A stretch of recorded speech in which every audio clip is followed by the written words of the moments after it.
there, movie fans. Welcome to a brand new episode of FYC. I'm Scott Mance, joined as always by the amazing Perri Nemiroff and the mighty Jeff Snyder. So for this episode of FYC, we're going to do things, a little different because we're not going to pick who we think is going to get nominated.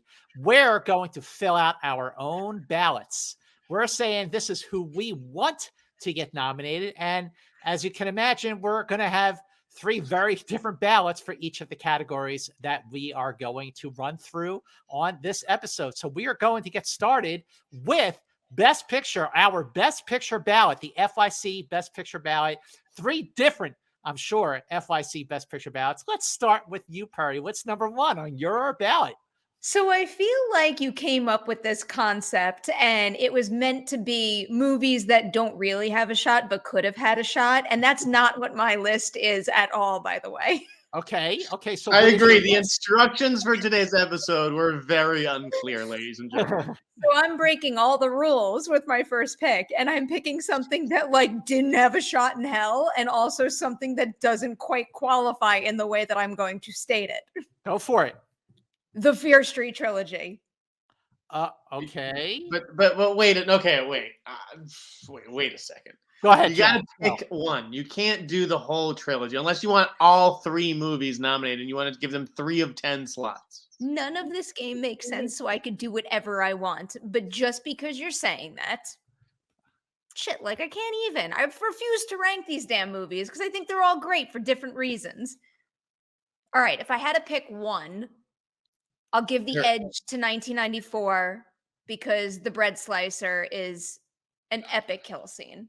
But I love them all equally. All right. Okay. All right, Perri, that's your ballot. This is your ballot. We're playing. This is your ballot. Jeff, what's on your ballot for number 1? So I approach this as in movies that I would actually vote for Best Picture. So even if it was like a super gory horror movie, I would not vote for it for Best Picture because it doesn't really belong there. Even though Why? This is your ballot, Jeff? Because I still have an idea of. It's not my favorite movies. It's what I would nominate for Best Picture. And if I was an Academy member, I would be able to separate between my own love for gory horror movies and what actually should be up for this award. Okay. By the way, Jeff, that's not how you play the game today. But you know what? Make your own rules. That's okay. What's number 1 on your list? No, it's in the exact same spirit. I'm just choosing realistic choices. Okay, that's fine. All right, number 1 is Coda. Obviously. There you go. Number 1 for Jeff is Coda. Number 1 for Mance is Coda. I just love this movie every day of the week and twice on Sundays. And I feel like with the SAG nomination for Best Cast, I feel like it's on a bit of an upswing here. So I'm very excited to see this movie, kind of gain that momentum. Perri, I know you love this movie too. Is it on your list? Yeah, we're playing that way. Yes, Coda is my number 5. Okay, number 5 behind the Fear Street trilogy. Wow!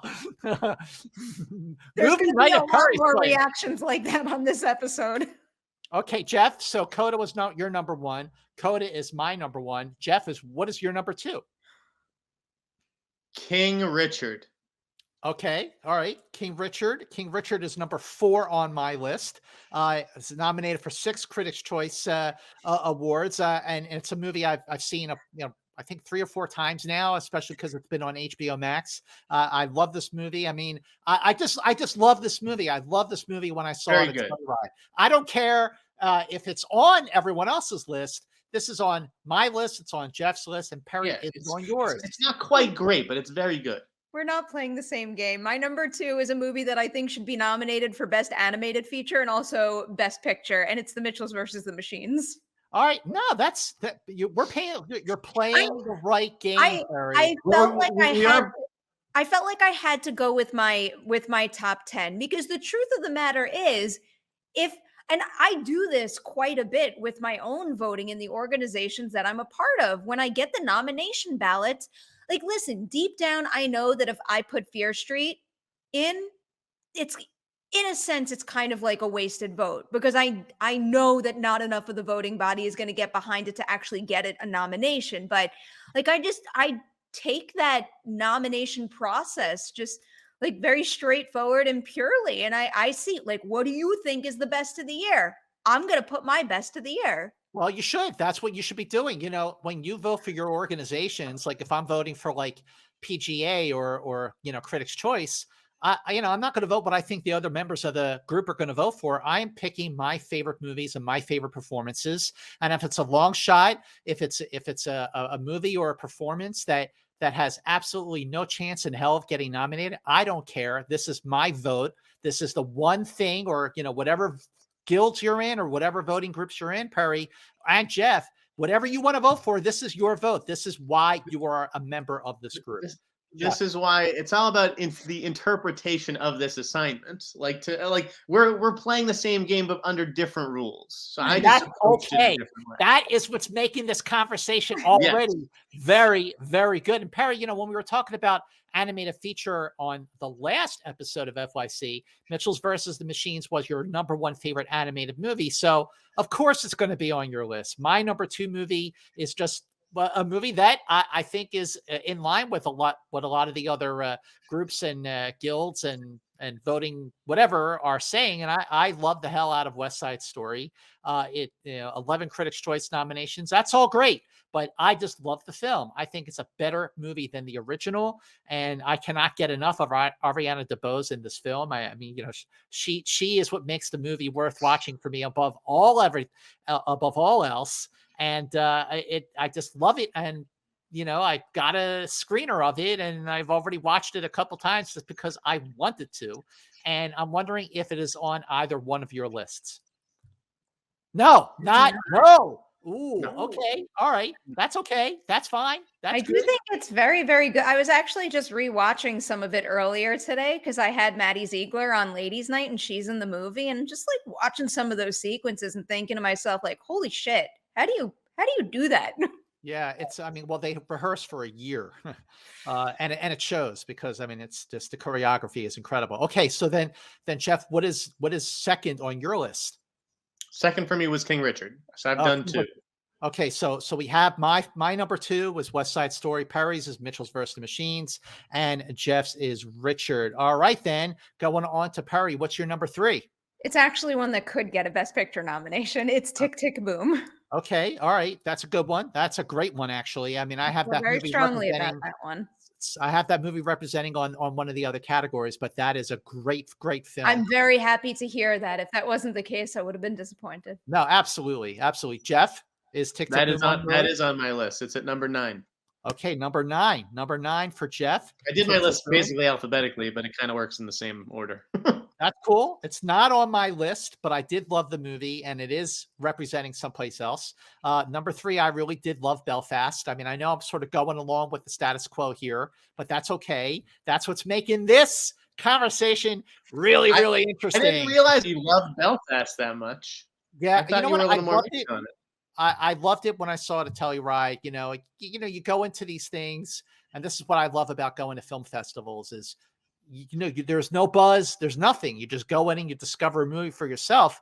I think if I saw Belfast now for the first time, I might not have liked it as much because of all the hype around it. But I'm glad I saw it when I did, so I could sort of start the conversation on my own. Timing is everything, right? Yeah, timing is everything. It is. It really is. But I do love Belfast. I think it's a really, really wonderful film. All right. So we have our threes. My number 4 was King Richard. So Jeff, what's your number 4? My number 3 is Licorice Pizza. Oh, okay. Right. All right. Okay. Licorice Pizza. Love it. Not on my list. Perri, is it on yours? No, it's not on my list. Oh, okay. Licorice Pizza. You really loved it that much. Why? I don't even know that I loved it that much. I thought it was, good. It could have been even better, but it wasn't a great year for movies. So I liked Paul's vision and just the vibe, the 70s vibe of it, and the 2 lead performances. So it gets in. Perri, what's next on your list? This game is killing me right now. I bet you anything my next pick is going to be on your lists. What is it? It's actually not. It's the Suicide Squad. Suicide Squad. I Wow, fell in I love love with it. that You are movie. I love that cast of characters. I can't stop rewatching it. The tone and the style is just so on point throughout. And it's like it's an example of a movie that would never have worked unless the director at the helm of it had such a clear vision and was able to bring every single department's exceptional work together. And like James Gunn friggin' does it. It was good. Good. I like Suicide Squad. I don't know that I'd put it up on my best picture list, but I think it should get a nomination. each their own. I legitimately think it should get a nomination for something this year. it'll probably get something, maybe, hair, makeup. Oh, it's like it's not in the mix super firmly for any of the technical categories. Really, not even for crafts. Interesting. My superhero representation here is going with Shang-Chi and the Legend of the Ten Rings movie I saw 3 times when it opened back in September. I think it was just such a fresh movie. I didn't really know a whole lot about the character, even though I grew up reading Marvel Comics. But I just thought that it was the grand slam home run. It was, here we are now, what is it, the 13 years into the MCU, and Marvel is still able to do an origin story that feels fresh and totally unique, just like Black Panther did a couple years ago. And because of the representation in Shang-Chi, I feel like Shang-Chi is kind of like the Black Panther of 2021 because of just the ceilings that it broke. But it's a fresh movie. It's fun. The world that it creates, I really just fell for it, hook, line, and sinker. All right, who was that? Was your number what? That was my number. Actually, that was my number 5. Oh, okay. We're skipping around. Okay. Okay. Well, yeah. Just what's next on your list, Jeff? Red Rocket at number 4. Red Rocket. I like Simon Rex. I like Sean Baker. It's a different kind of movie. Put it on the list. Red Rocket is fantastic. Red Rocket is fantastic. And if it wasn't for where I have this movie showing up in one of the other categories, I would have put this on my top 10 list or on my best picture ballot, because Sean Baker did a sensational job with this movie. I would say it's, for Sean Baker, it's its most accessible movie yet, although it is still a very daring and bold film. I thought Red Rocket was awesome. Is Red Rocket on your list at all, Perri? What's next on your list? Well, next on my list is Coda. Coda's my number 5. Coda was your number 5. Okay. What was your number 6? So my number 6 is something that doesn't stand a chance, obviously, but it is something that I really think should have been in Oscar contention more than it was. And I feel the same way about the movie that came before it. And it's A Quiet Place Part 2. Okay, Quiet Place Part 2. A Quiet Place Part 2 is another one of those movies that I was very, very stubborn about, and I had it really high up for the sound category on Gold Derby for a really long time, until it just seemed absolutely ridiculous to have it there. But that is an exceptional sequel in every single sense, because when they announced that movie, my mentality was, don't ruin the original, like just leave it as one movie and let it be good, or don't continue on with that family, make an anthology series and focus on, like, how are you really going to continue this story in a way that can rival that first? They blew my mind with how good that new story is, how good those performances are, how they expand the aliens of it all. I think that is that is hands down one of the best horror sequels we've ever gotten. It's John Krasinski's Godfather 2, Scott. Yeah, there you go. It's really damn good. I love A Quiet Place 2. It was the first movie that I saw in theaters when theaters reopened. So it's always going to have a soft spot in my heart for that reason. Love the film. Not on my list. Jeff, is A Quiet Place Part 2 on your list? No. Okay. What's next on your list, Jeff? My 5. Give it up for my Jewish girls. Shiva Baby. Yeah. Shiva Baby. I've heard a lot about this one. I've not seen this movie. What makes it great, Jeff? First of all, it's 76 minutes long. Okay, that makes it kind of great. But Rachel Sennett is a star in the making. She deserves her own TV show. I love just like the sense of humor. I think if the director is one to watch, I think we're going to be hearing more from the two of them very soon. Perri, is Shiva Baby on your list? Not on my list, but I actually did just watch it with my mom. Oh, I'm gonna have to watch that. We both got a big kick out of it, and we're just like so taken by it. So I think it's exceptional and everyone out there should watch it. Well, number 6 on my list is Come On, Come On, written and directed by Mike Mills, nominated for 3 Spirit Awards. I saw, this is another movie I saw at Telluride, didn't really know anything about it other than Joaquin Phoenix was in it. But I just felt like this movie really spoke to just everybody in terms of just this feeling of like, we all need a hug after these last almost 2 years now. And, here's a movie that literally is saying it's okay to not be okay. And if you want to let out a huge scream in frustration, by all means do that. But it was like probably the most endearing and likable performance I've ever seen Joaquin Phoenix give. And Woody Norman, who is nominated for a Critics' Choice Award for Best Young Actor, I thought he was fantastic and held his own quite nicely with Joaquin Phoenix. But it just was such a cathartic, profound, poignant film. Really, really one from the heart. That's why it is number 6 on my list. Is it anywhere on your lists? Damn. No, okay. I liked it a lot. I liked it a lot. Yeah, so did I. It's not that far off the list. Well, Perri, what is next on your list? It's another real gem that everyone's going to get behind. It's Malignant. Malignant. That movie is just like oozing with James Wan enthusiasm for horror and him just making what he wants to make. And that is hands down the movie that got the biggest reaction out of me this year. Is that I wanted to see that in the theater with people so badly, but there's no doubt that my neighbors heard me like yelling holy shit and stuff every single turn that movie took. I wish you were an Academy member, and I wish that they made everyone like say what they voted for, just so I could see 9,000 people turn around their seat and be like, what? If that were the case and that's how all that went, I would still stand up and say exactly what I wanted. I also genuinely I know you would, which God bless you. Malignant deserves a hair and makeup nomination. I really believe that. I just got to say that I want to play the game that Perri's playing because I want whatever Perri's smoking. some of the films on my list are definitely like movies that will get nominated. Some of them are not. But, Perri said, in a text to me today, just FYI, full disclosure, she said, I'm going to swing big. And I said, swing away. And she is swinging away. And I love you for it, Paranormal Activity. Oh my goodness. Jeff, what's next on your list? Give Malignant a Razzie.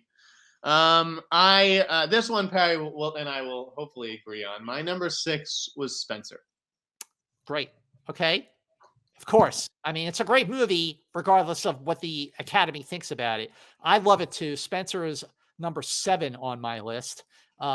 So, Perri, is Spencer on your list? In one of the biggest shocks of this episode, Spencer was like just off my list. Wow. Okay. I like I said, I want to play the game that Perri is playing. Yeah.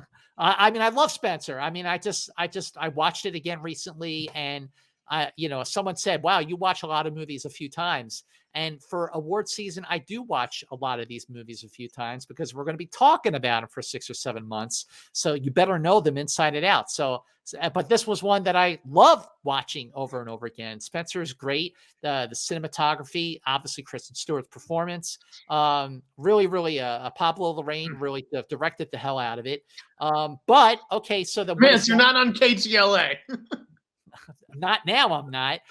But Perri, what is next on your list? To be fair, Spencer would be on my list if there were 15 spots. The next on my list is another one that I'm on an island with, and I'm saying Penguin Bloom because nobody seems to like that movie as much as I do. I saw it at I guess it was TIFF 2020, and I was like sitting in a puddle of my own tears at the end. I thought it was so beautifully done. It's such an inspiring story, and the performances are great. The fact that they used a real magpie was so incredibly effective to me and so clearly the right move.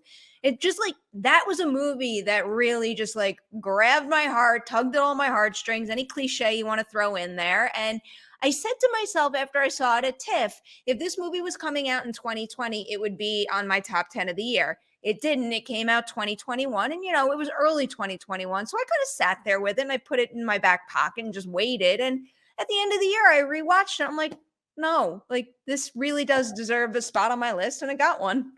Well, there you go. That's what this list is for, Perri just Perri. made me want to watch this movie because it was barely on my radar. I haven't seen it, and I don't know anyone else who has. But she's I would just love sold it to there. know what you think of it. Yeah, it wasn't I'm a on my big list sub either, underneath it. but I feel like I want to watch it now. Jeff, what's next on your list? Number 7, Spider-Man. You have Spider-Man on your list. That's right. I was going back and forth between Spider-Man and Shang-Chi. I mean, in hindsight, I should have put them both down because I did love them both. Spider-Man, especially the last hour of that film, is as good as any movie gets. If only I could splice them together, man. Because the last hour of Shang-Chi is where it went off the rails. Oh my God! I got the first half of that movie and the second half of Spider-Man. You got a perfect movie right there. That's actually true. That is absolutely true. Perri, Spider-Man on your list? It is not. I feel like it would be in top 20 territory for me. Yeah. I wanted to have one superhero movie on my list, not necessarily two. But Spider-Man should have actually been on my list. The movie that I have next on my list is The Green Knight, starring Dev Patel. This movie, written and directed by David Lowery. I just thought it was such an assured medieval film. I really loved it. It was such a confident film. Dev Patel just gave a phenomenal performance. Not enough people talking about The Green Knight, but the people who did see it, I know really liked it. I love it. Perri, Jeff, is The Green Knight on either of your lists? It is not. It's on the Razzie list, right next to Malignant, buddy. No way is it a Razzie. Man, oh my God. I went into The Green Knight thinking, this isn't because there's a big difference between this is a bad movie and this is not for me. I was thinking that it was going to be a not for me kind of movie. I feel like I got through something like 2/3 of it, and I was sitting there going like, holy shit, like this movie just proved me wrong. I love it so much. And then when the giant stuff happened, I came out of it. And for like a good chunk after that, like the whole scene that takes place and the sequence that takes place in the house. Yeah. Like I was detached all of a sudden, and then I got back in the end, but because such a big chunk of it didn't really play super well for me, I couldn't have it high up on the list. I hear you. I get you, but I just was, overall I went in with no expectations whatsoever. And I just was like, wow, damn, this movie is really good. And, I was on KTLA telling people to see the movie. I guess it didn't really work. Perri, what's next on your list? You guys can both guess this one. We can? Mass. Yes, it's Mass. Oh, of course. Mass was my number 9 movie of 2021. It's another one from earlier in the year that just hung on all the way through. I was never able to shake what I just saw. And the fact that this one isn't seriously in the conversation for Best Picture right now is just like boggling my brain. I truly don't understand it, except for the fact that like maybe folks just can't get beyond the idea of it being a movie that takes place pretty much entirely in one room with 4 people talking to each other, but that doesn't seem like a good reason to not include it, not embrace it when those 4 performances are so exceptional. If they're you're just talking about 4 people in a room. If you were just watching all the movies from Sundance this past weekend, you saw Good Luck to You, Leo Grand. Mass would be the most exciting movie among them. Yeah, it kind of would. Yeah. Sundance this year. But there's a movie called Good Luck to You, Leo Grand, which is just 2 people in a room, one of them being Emma Thompson, and she's fantastic. But I love Mass, not on my list. But Perri, I knew you were going to have it on yours. Jeff, is Mass on your list? No, but I have 2 ones that you guys can make fun of me for, so it's okay. Go ahead, go do it. What is it? Excited. My number 8 is Stillwater. I thought Tom did a great job with that movie. Matt Damon, it was very good. I like the female performances. It's just, it kind of, because it has a bit of like a red glow around it, a Republican glow around it, if you will. I feel like people have just sort of written it off, but I quite liked it. I liked Stillwater. It was a solid movie. Tom, meaning Tom McCarthy, who directed it. He wrote it too, I'm assuming, because he directs everything. To me, it's a B+ movie, and this year B+ was good enough to get in. Yeah, I guess so. I never wound up seeing it. Maybe I'll circle back. What is next on your list? You Perri? should. Oh wait, no, you already gave yours. Yeah. Mine is A Hero. A Hero, which is streaming now on Amazon Prime. It's directed by Asghar Farhadi, who's two of his movies won the Academy Award for Best International Feature, A Separation and A Salesman. And this movie is just as good as those films, about a guy who tries to clear his name and just tells a little white lie that gets way out of hand.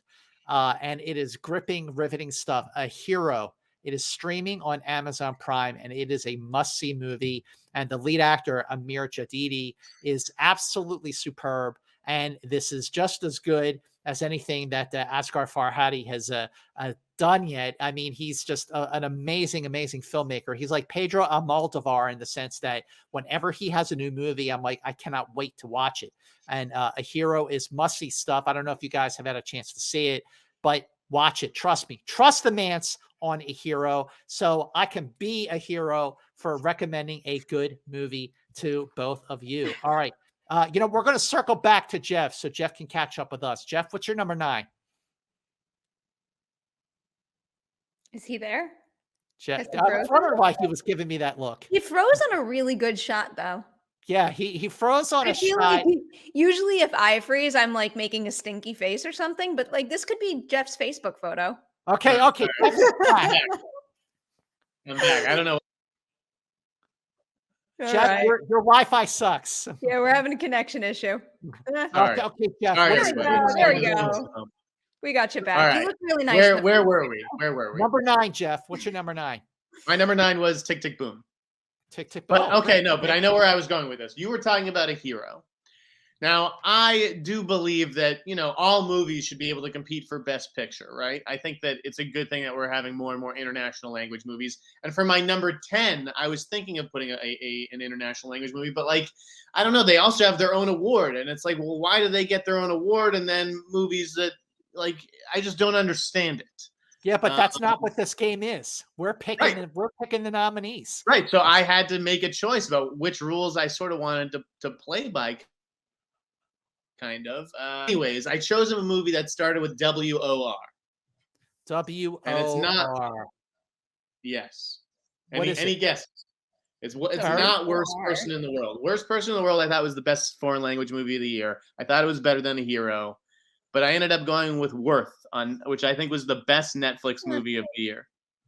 Worth. Worth. Yeah, Lance, you were really high on that at a Sundance, I remember. Yes. Yeah, 2 years ago. I forgot that dropped on Netflix this year. Yeah. I thought that was very good. Terrific.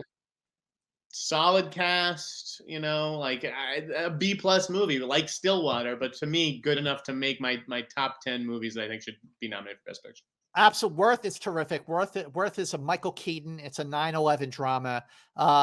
But it's inspiring. It's really, really provocative and so very good. And yeah, Perri, I saw that at Sundance 2 years ago when we were there in person. Yes. And I completely forgot that it dropped on Netflix back in September.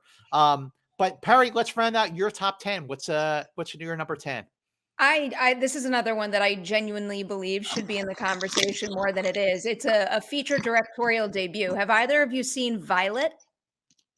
Yeah. Oh, Violet. That is Justine Bateman. Yes, that is excellent film. I have never, ever in my life seen a film like this. A film that, first of all, it features, I think, Olivia Munn's best performance ever. Sure, she's great. Exceptional in the movie. But for anyone out there who doesn't know what this is, it's about a woman working in Hollywood, dealing with family issues, budding relationship.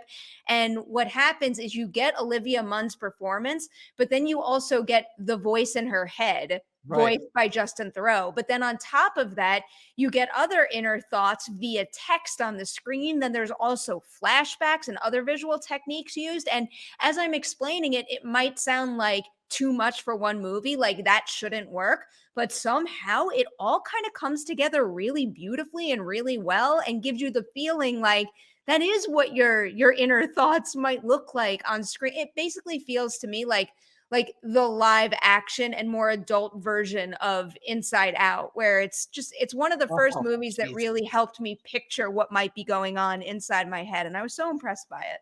Violet. I'm going to add it to the list. Yeah, add it to the list. Violet's a great film, and was part of the South by Southwest Film Festival earlier this year. I saw it virtually through there, and also again through Toronto. It was a part of that festival again. But the thing about that movie is it really you feel what it's like to be anxious and to have anxiety and to have voices talking in your head that you can't drown out. Violet is an excellent film. Great pick, Perri. My number 10 movie on my ballot is Finch, the post-apocalyptic sci-fi movie starring and almost only starring Tom Hanks and Caleb Landry Jones as the voice of Jeff, the artificially intelligent robot, basically, as his companion. It's directed by Miguel Sapochnik, and it's on Apple TV Plus. So if you have Apple TV, or if you've watched, let's just put it this way: if you've watched Ted Lasso, you have Apple TV. If you have Apple TV, there is no excuse for you to have not seen Coda, Swan Song, or Finch. Finch is, and also The Tragedy of Macbeth. All those movies are on Apple TV Plus. But Finch is terrific. It feels in some ways like I Am Legend. It's almost a one-man show. Tom Hanks gives a phenomenal performance. I don't know anyone else who's really seen this movie, but it's called Finch. It's Tom Hanks doing what he does so well. And Finch is my 10th movie on my Best Picture ballot. All right, let's run down our 10s again. Let's run down our 10s before we move on to actor. Wait, Jeff, did you have something to say about Finch? I mean, it wasn't very good. I loved it. Perri, did you see it? I didn't see it, and this feels like a very me kind of movie, so I'm surprised that I missed it. But now I'll have to circle back. Check it out. I really think you'll like it. But Perri, go through your list again. It's my top 10 of 2021. It's Fear Street, Mitchells versus the Machines, Tick Tick Boom, Suicide Squad, Coda, A Quiet Place Part 2, Malignant, Penguin Bloom, Mass, and Violet. Okay, Jeff, what's your ballot look like? Like all right. My top 10 list was all documentaries. So the ballot wound up being the next tier: Coda, King Richard, Licorice Pizza, Red Rocket, Shiva Baby, Spencer, Spider-Man No Way Home, Stillwater, Tick Tick Boom, and Worth.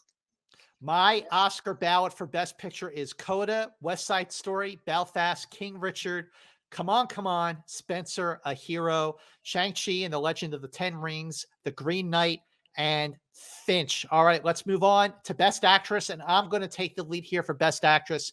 Why Amelia Jones isn't on every single ballot for every single award show or critics group we have had so far up to this point during this award season boggles my mind. Amelia Jones is magnificent. I just thought, without Amelia Jones, you don't have a movie. And without her phenomenal performance, you wouldn't have had a movie that would have been, quite honestly, my favorite movie of the year. I got to say too that here we are a year after last year's virtual Sundance Film Festival. I'm still raving about Coda, and we are in the midst of this year's virtual Sundance Film Festival, and there is no Coda.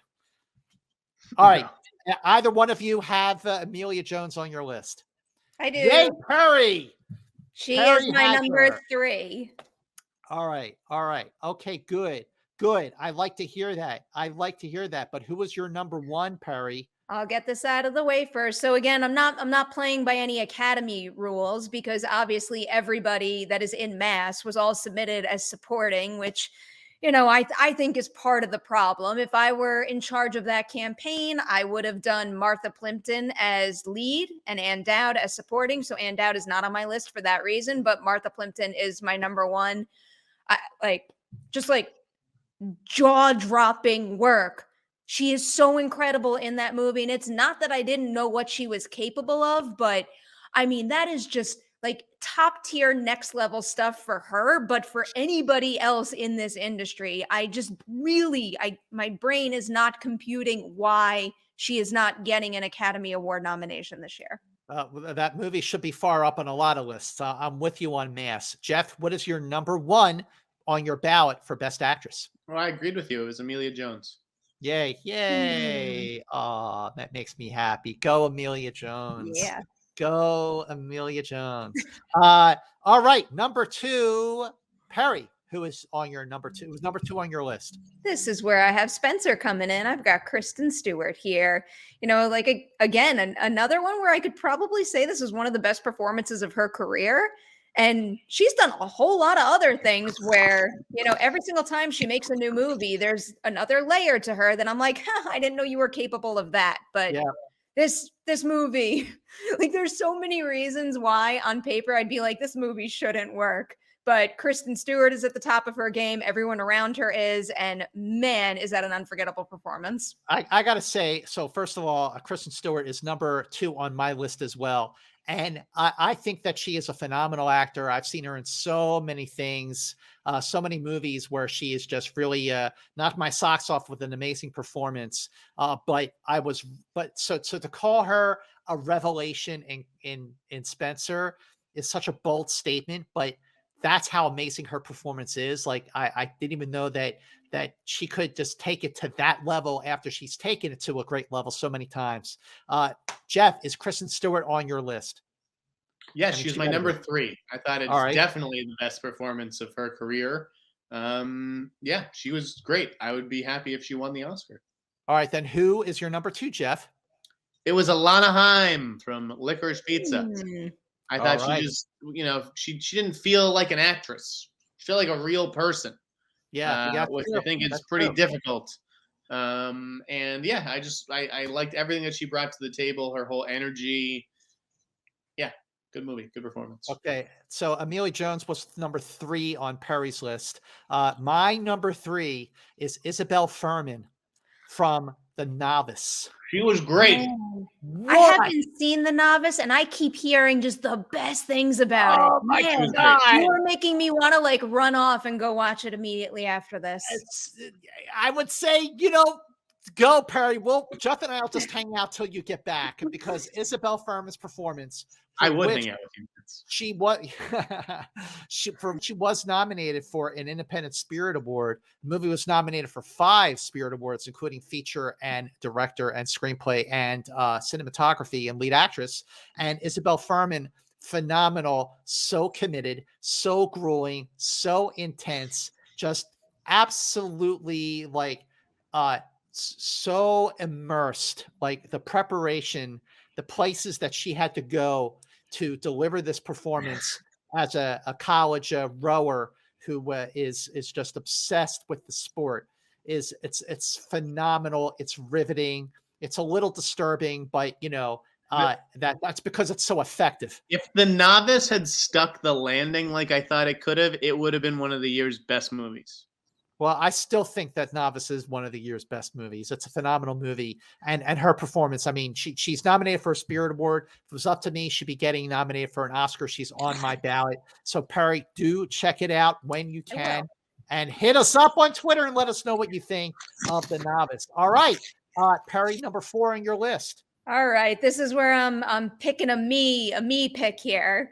And I'm bringing in someone from Fear Street. It's the lead of the trilogy, Kiana Madeira. Like, I know, roll your eyes because it's a genre project. She would never get nominated for an Academy Award for this. But I feel like whether it's in Fear Street or the other things she's done that I have seen her in, she is just like such a natural, raw talent. And when you look at the Fear Street trilogy in particular, I think she pops off the screen and makes for a really catchy lead in 1994. But when you watch the evolution that character goes through, I mean, that's a big part of the reason why the Fear Street trilogy isn't just a fun slasher trilogy to watch. It's got real heart and meaning and purpose to it. And I think a lot of that comes through the growth that she exudes in with that role. And I feel like she deserves even more credit than she got for it. Oh, well, she's getting credit from you, and that says a whole lot. Jeff, what's number 4 on your list? Rachel Sennett from Shiva Baby. Just Shiva Baby.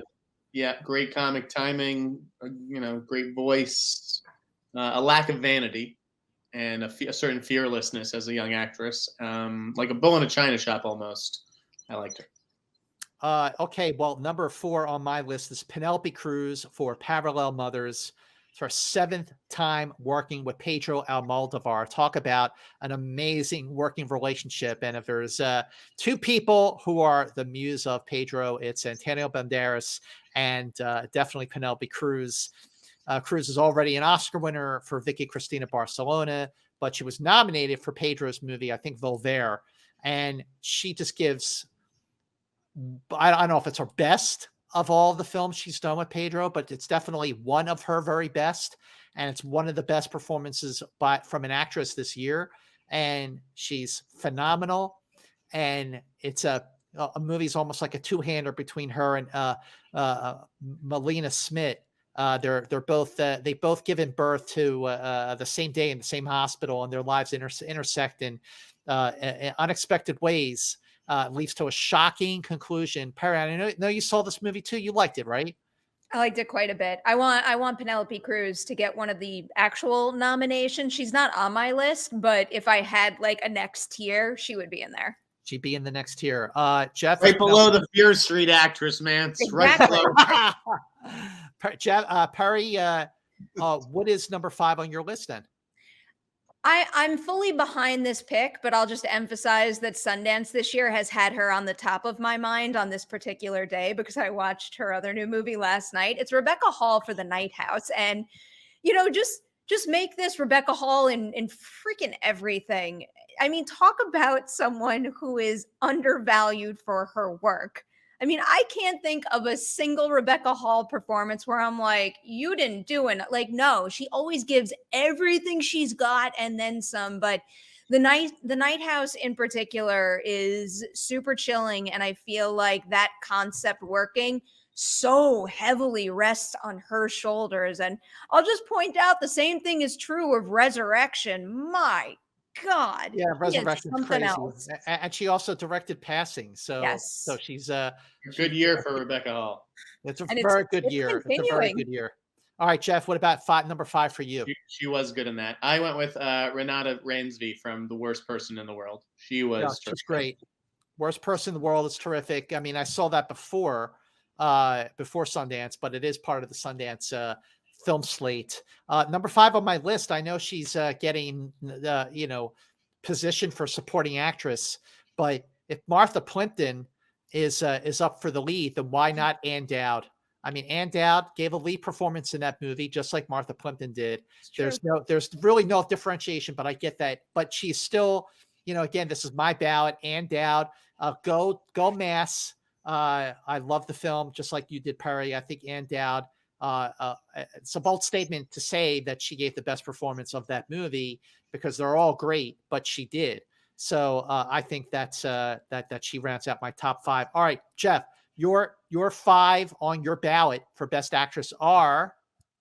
It is. Sorry, let me scroll up. Amelia Jones for Coda, Alana Haim for Licorice Pizza, Kristen Stewart for Spencer, Rachel Sennett for Shiva Baby, and Renata Rainsby for The Worst Person in the World. And Perri, your ballots. I've got Martha Plimpton for Mass, Kristen Stewart for Spencer, Amelia Jones for Coda, Kiana Madeira for Fear Street, and Rebecca Hall for The Night House. I have Amelia Jones for Coda, Kristen Stewart for Spencer, Isabel Furman for The Novice, Penelope Cruz for Parallel Mothers, and Ann Dowd for Mass. So let's move on to Best Actor. Okay, Perri, let's go with you first. What is your number 1 nominee on your ballot? I'm playing by the same rules I did in the last category, and I'm going to say my brain would have put Jason Isaacs in lead and Reed Birney in supporting, so Jason Isaacs is my top pick. I mean, like, he's another one that, like, I'm hesitant to say because he's given so many good performances, but I, like, off the top of my head right now, like, I'm kind of confident with saying Mass is one of his best. Yeah, I agree with that. I mean, he's an amazing actor, and you're right. Well, Mass is one of his best, and he's in great company in that film, as everyone watching FYC this season already knows. All right, Jeff, what's number 1 on your list?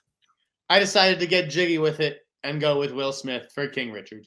Yeah, Will Smith is number 1 on my list as well. He's number 4 for me. Yeah, so man, we had the same number 1 for picture, actor, and actress, didn't we? Yes, we did. Yes, we did. All right, so Perri had Will Smith at number 4. I mean, Will Smith is great in King Richard. I mean, he's already been nominated for Ali, which he was great as Muhammad Ali, and he was terrific in The Pursuit of Happiness. And he's tried his hand at other films to stretch himself as an actor, but clearly King Richard is the performance of his career, and I really hope that he does more roles like this because he's terrific, and I think he's going to win. But he was my favorite performer of the year. He's number 1 on my list, and he's number 1 on Jeff's. So Perri, who's number 2 on your list? My number 2 is Andrew Garfield for Tick, Tick, Boom. He's how amazing is Andrew Garfield in Tick, Tick, Boom? I still can't get over it. Like, trying to comprehend what he does in that movie makes my brain melt. Unbelievable. I mean, the movie itself is so great. Lin-Manuel Miranda directed the hell out of that movie. It's a great film. And on top of how great the movie is, Andrew Garfield just is a beacon of light in that film. I mean, he is an amazing actor, and he gives the performance of his career. And it's really kind of a tough call if I was going to choose best actor to win between Will Smith and Andrew Garfield, but I think Will Smith is going to get it. And Jeff, is Andrew Garfield on your list? Number 2. He's mine. Well, all right. So I think that's the first one we've all agreed on. It's the first, and I'm assuming it's going to be the only number in any of the categories here where we all agree. Andrew Garfield, number 2 for Tick, Tick, Boom. Perri, who's your number 3?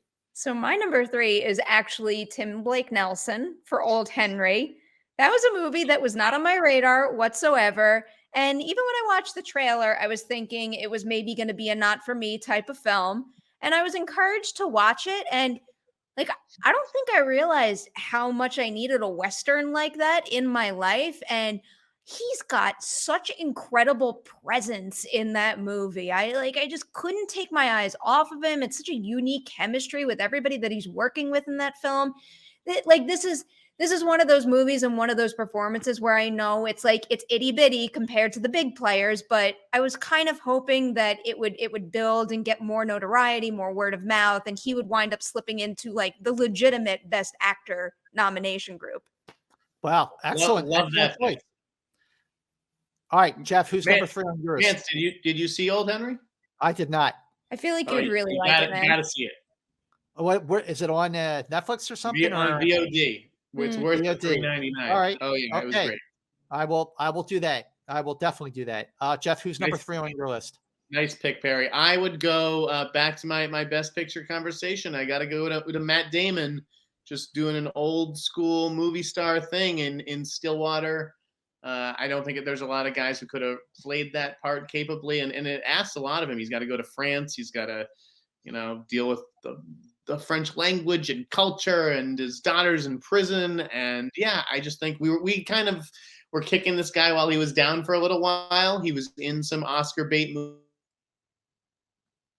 movies that were not very good, like Down. He did that terrible Chinese movie or whatever. So it's nice to see him rebound with that and The Last Duel to some effect. I thought Matt Damon was terrific in Stillwater. It was a dialed back performance in all the right ways. I'm glad you put that on your list. He's not on mine. My number 3 is Simon Rex for Red Rocket. What an amazing film. What a bold, daring, really out there, fully committed, really goes for it. And, here's a guy who is so despicable in a lot of ways, but there is something about him. You can't help but like him. You can't help but root for him. And when you see the film, to say that you're rooting for this guy, you might say, why are you rooting for this guy? But there's something about him.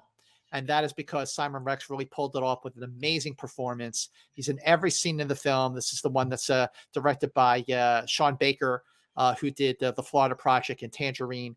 Amazing, amazing performance. Jeff, is Simon Rex on your list? He sure was. Great. Where? I put it at number 4. I thought he was terrific. He just has a great story too. Isn't this the kind of people that we want to write about with the Oscars?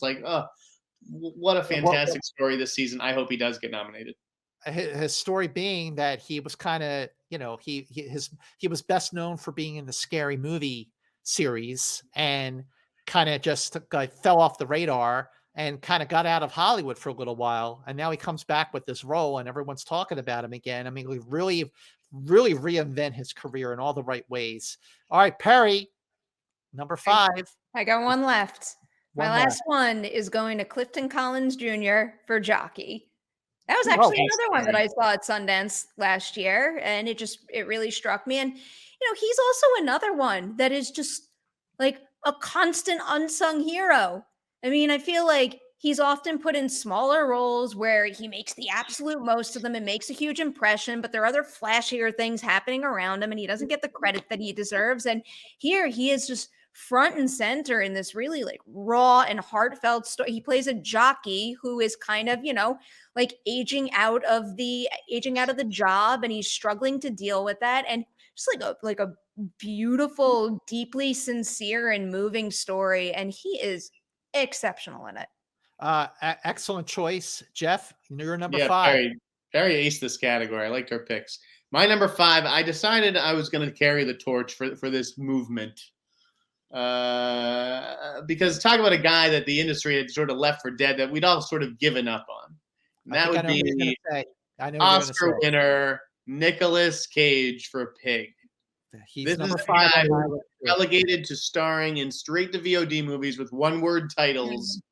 Okay, it was like almost, I mean, I don't want to say embarrassing because he was happy doing it and everything, but like, thank God someone wrote him a different kind of role that allowed him to tap into this emotional reservoir that he has as an actor. I thought he was excellent, and I hope that he gets a nomination for this work. Well, he was nominated for a Critics' Choice Award, so that definitely, I think, people gave him some exposure where people are going, really? But I agree with you. Nicolas Cage for Pig is on my list as well. That movie was not what I expected for all the right reasons. I mean, it really was very, very deeply moving. And I agree with you, Jeff, to see him pull a performance like this, where you're reminded of just how great he really is as an actor. This is the guy who won the Academy Award for Leaving Las Vegas from 1995. I mean, it's just a really, really stellar performance. All right, Perri, who are your nominees for Best Actress?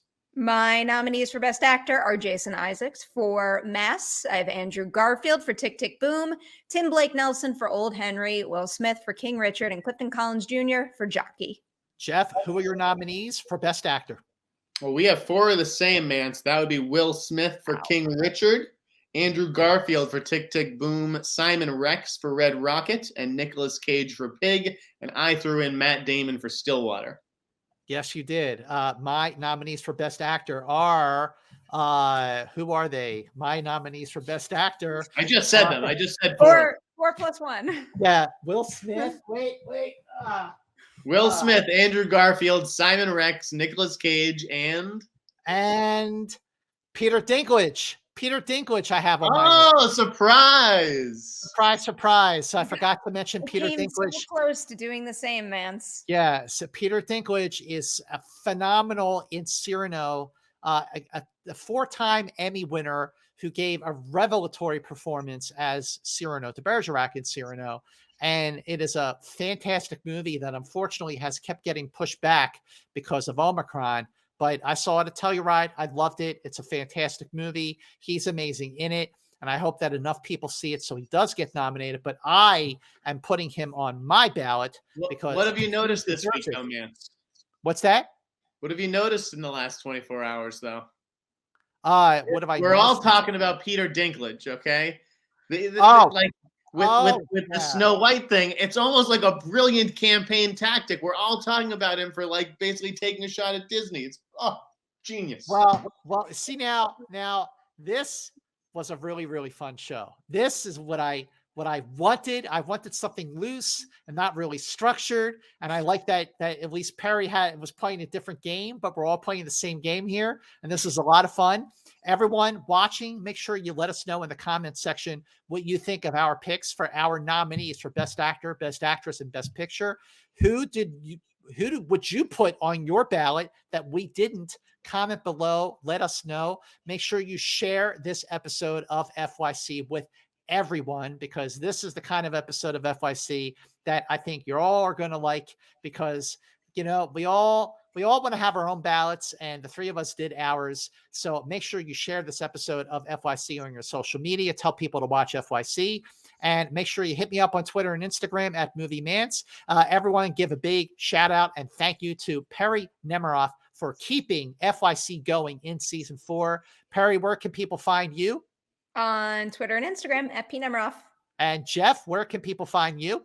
I want people to find Perri at Nemiroff. Okay, all right. I'll follow Perri at Nemiroff. I'm already doing that. You can follow Jeff Snyder at the InSnyder on Twitter, and you can join us next time on FYC for another fun-filled look at award season. Until the next episode of FYC, FY, see you later.